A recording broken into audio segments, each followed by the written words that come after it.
ਬਿਸਮਿਲ੍ਲਾਹਿਰਰਹਿਮਾਨਿਰਰਹੀਮ। ਦੋਸਤੋ ਮਾਸ਼ਾਅੱਲਾ ਇਹ ਉਹ ਪਿੰਡ ਵਾ ਜਿੱਥੇ ਮੇਰੇ ਖਿਆਲ ਆਚਾਰਕ ਭਰਾਵਾਂ ਨੇ ਖੇਡ ਕਬੱਡੀ ਨਾਲ ਪਿਆਰ ਕੀਤਾ ਤੇ 6ਵਾਂ ਮੈਚ ਜਿਹੜਾ ਹੈਗੇ 6 ਸਾਲ ਹੋ ਗਏ ਕਬੱਡੀ ਦੇ ਨਾਲ ਪਿਆਰ ਕਰਦੇ ਨੇ ਤੇ ਸੋਹਣਾ ਇਵੈਂਟ ਸਜਾਉਂਦੇ ਨੇ। ਪਹਿਲੇ ਜਿਹੜਾ ਹੈਗਾ ਸੀ ਉਹ ਦਿਨ ਦਾ ਮੈਚ ਹੁੰਦਾ ਸੀ।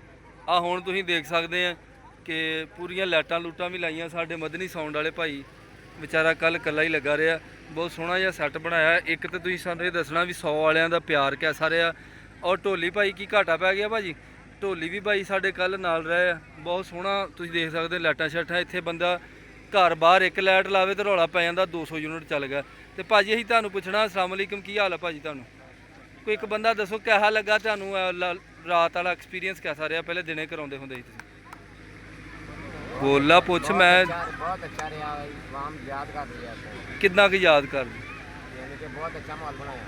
ਚਲੋ ਮਾਸ਼ਾਅੱਲਾ ਬੜੀ ਗੱਲ ਆ। ਦਿਨ ਨਾਲੋਂ ਰਾਤ ਸਹੀ ਹੈ ਜਾਂ ਰਾਤ ਦਿਨ ਸਹੀ? सही रात सही ਸਕੂਨ ਨਾਲ ਬੰਦਾ ਕੰਮ ਕੁਮ ਹੈ, वहाँ के दा मत देख ਨਾਲੇ ਆਵਾਮ ਵੀ ਵਿਹਲੀ ਬੁਲੀ ਹੋ ਕੇ ਆਏ ਨੇ। ਚਲੋ ਮਾਸ਼ਾਅੱਲਾ। ਤੇ ਭਾਜੀ ये भाई मोहम्मद हुसैन साहब ਭਾਜੀ ਜਿਹੜੇ ਕੋ ਤੁਹਾਡੇ ਪਿੰਡ ਦੇ ਚਾਰਕ ਨਸ਼ਈ ਨੇ ਜਾਂ ਕੋਈ ਮੁੰਡੇ ਨਸ਼ਿਆਂ ਨੂੰ ਤੁਰੇ ਆ ਨੌਜਵਾਨ ਜਿਹੜੇ ਆ, ਉਹਨਾਂ ਨੂੰ ਕੀ ਪੈਗਾਮ ਦਿਓਗੇ ਤੁਸੀਂ? ਕੀ ਕਰਨਾ? ਉਹਨਾਂ ਨੂੰ ਪੈਗਾਮ ਤੇ ਇਹ ਹੀ ਹੈ ਕਿ ਰੱਬ ਅੱਗੇ ਇਲਤਜਾ ਵਾ ਕਿ ਮਾਲਕ ਉਹਨਾਂ ਨੂੰ ਹਦਾਇਤ ਨਸੀਬ ਫਰਮਾਵੇ।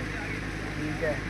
ਤੇ ਬਾਕੀ ਇਹ ਹੈ ਕਿ ਜਿੰਨੀ ਕਿ ਸਪੋਰਟ ਜ਼ਿਆਦਾ ਵਧੇਗੀ, ਆਵਾਮ ਦਾ ਰੁਝਾਨ ਸਪੋਰਟ ਵੱਲ ਆਏਗਾ ਤੇ ਨਸ਼ਿਆਂ ਤੋਂ ਦੂਰ ਰਹੇਗੀ।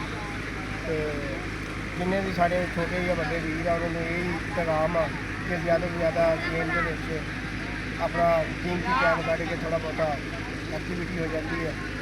ਤੇ ਜਿੰਨਾ ਤੁਸੀਂ 6 ਸਾਲ ਤੋਂ ਮਾਸ਼ਾਅੱਲਾ ਨਿਜ਼ਾਮ ਚਲਾ ਰਹੇ ਹੋ, ਆ ਸਾਰੇ ਭਰਾ ਤੁਹਾਡਾ ਸਾਥ ਦਿੰਦੇ। ਜਿੰਨਾ ਵੀ ਮਾਲ ਹੋਵੇ, ਦੌਲਤ ਹੋਵੇ, ਖੁਦ ਆਉਣ ਜਿੱਦਾਂ ਵੀ ਜਿਹੜੇ ਆਉਂਦੇ ਆ, ਇਹ ਕਿਤੇ ਉਹਨਾਂ ਦੀ ਮਿਹਰਬਾਨੀ ਆ। ਦੂਜਾ ਤੁਸੀਂ ਦੇਖਦੇ ਆ ਕਿ ਤੁਹਾਡੇ ਪਿੰਡ ਦੀ ਕਿਸ ਦੌਰ 'ਚ ਇਸ ਲੈਵਲ 'ਚ ਟੀਮ ਬਣ ਸਕਦੀ ਆ ਕਿ ਬਾਹਰੋਂ ਬੰਦੇ ਨਾ ਲਿਆਉਣੇ ਪੈਣ? ਅਲਹਮਦੁਲਿਲਾ ਸਾਡਾ ਰਿਕਾਰਡ ਆ ਕਿ ਸਾਡੇ ਇੱਕ ਮਿੰਟ ਜੀ, ਤੁਸੀਂ ਦੇਖ ਰਹੇ ਆ ਕਿ ਟੀਮ ਤੁਹਾਡੇ ਪਿੰਡ ਦੀ ਬਣ ਸਕਦੀ ਹੈ? ਹਾਂਜੀ ਮਾਸ਼ਾਅੱਲਾ ਮੁੰਡੇ ਗੇਮ ਕਰ ਰਹੇ ਆ ਭਾਜੀ। ਤੇ ਇਨਸ਼ਾਅੱਲਾ ਨੈਕਸਟ ਜਿਹੜਾ ਸਾਲ ਸਾਡਾ ਟੂਰਨਾਮੈਂਟ ਹੋਏਗਾ ਉਹਦੇ ਵਿੱਚ ਇਨਸ਼ਾਅੱਲਾ ਪਿੰਡ ਦੀ ਟੀਮ ਲਿਆਂਗੇ। ਤੇ ਬਾਕੀ ਸ਼ੁਕਰ ਅੱਲਾਹ ਪਾਕ ਦਾ ਕਿ ਅਸੀਂ ਫਲੱਡ ਲਾਈਟ ਜਿਹੜਾ ਹੈਗਾ ਪਹਿਲਾਂ ਇਸ ਪਿੰਡ ਦੇ ਵਿੱਚ ਨਾ ਕਦੀ ਫੁੱਟਬਾਲ ਦਾ ਹੋਇਆ ਤੇ ਨਾ ਕਦੀ ਕਬੱਡੀ ਦਾ ਹੋਇਆ। ਪਹਿਲਾਂ ਸੀਜ਼ਨ ਕਰਵਾਇਆ ਤੇ ਮਾਸ਼ਾਅੱਲਾ ਕਾਮਯਾਬ ਆ। ਤੇ ਬਾਕੀ ਪਿੰਡ ਵਾਲਿਆਂ ਦੀ ਬੜੀ ਸਪੋਰਟ ਆ ਸਾਨੂੰ। ਤੇ ਬਾਕੀ ਆਪਣੇ ਭਾਈ ਇਸ਼ਫਾਕ ਸਾਹਿਬ, ਬਾਕੀ ਰਾਣਾ ਯਾਸਿਨ ਸਾਹਿਬ ਤੇ ਬਾਕੀ ਆਪਣੇ ਮਦਨੀ ਸਾਊਂਡ ਵਾਲੇ ਭਾਈ, ਇਹਨਾਂ ਦੀਆਂ ਕਾਬਸ਼ਾਂ ਦੇ ਨਾਲ ਇਹ ਮਾਸ਼ਾਅੱਲਾ ਟੂਰਨਾਮੈਂਟ ਕਾਮਯਾਬ ਆ। ਬਾਕੀ ਪਿੰਡ ਵਾਲਿਆਂ ਦੇ ਅਸੀਂ ਮਸ਼ਹੂਰ ਆ। ਚਲੋ ਸਾਡੇ ਬੜੀ ਮਿਹਰਬਾਨੀ ਭਾਜੀ ਤੁਹਾਡੀ।